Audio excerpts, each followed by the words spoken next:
pour la journée internationale des luttes paysannes. C'est une journée qu'on fait.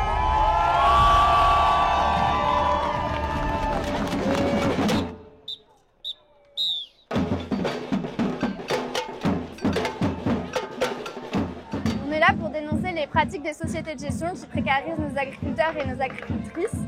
Elles contournent le bail à ferme, elles détournent les aides de la PAC qui sont censées supporter celles et ceux qui nous nourrissent réellement, tout ça pour maximiser le profit des propriétaires terriens. Des terres pour manger, pas pour spéculer. Des terres pour manger, pas pour spéculer. Aujourd'hui, ça devient très difficile pour les agriculteurs et les agricultrices d'accéder à des terres agricoles parce qu'en fait les prix des terres explosent et donc aujourd'hui on est à des moyennes de 39 000 € l'hectare et ça peut atteindre jusqu'à 100 000 dans certaines régions. J'ai besoin d'entendre les tambours de guerre. Nous allons commencer par bombarder les murs de ce château avec nos cailloux. Les grands propriétaires terriens se prennent pour des seigneurs féodaux et c'est pour ça qu'on a décidé de leur répondre avec un siège digne du Moyen-Âge.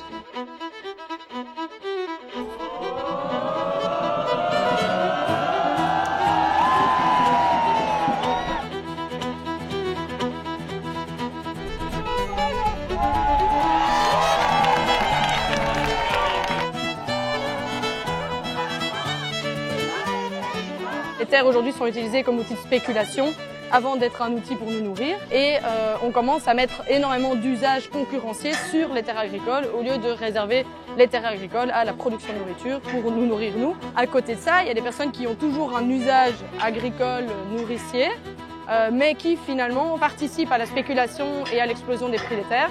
Là, je pense justement à la Sogesa et aux sociétés de gestion. Parce que ces personnes-là viennent contourner le bail à ferme, les loyers deviennent beaucoup plus élevés.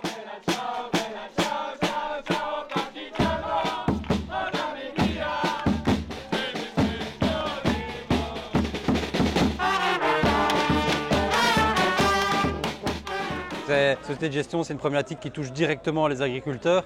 La preuve, c'est qu'on a essayé de mobiliser les agriculteurs pour venir aujourd'hui. Il y a beaucoup qui nous ont dit être à 100% derrière ce qu'on défendait, mais ne pas pouvoir venir parce que justement, ils avaient des contrats précaires avec M. de Dorlodo et que donc, ils avaient beaucoup à perdre à venir ici.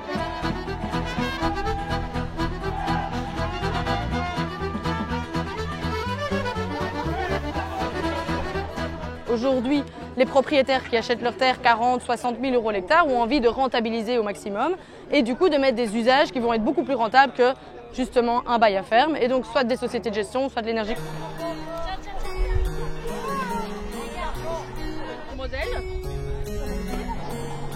Ce qu'on va demander à la ministre, c'est de renforcer la définition de l'agriculteur actif parce que pour le moment elle est trop perméable et les sociétés de gestion notamment répondent à cette définition et donc peuvent légalement demander les aides de la PAC.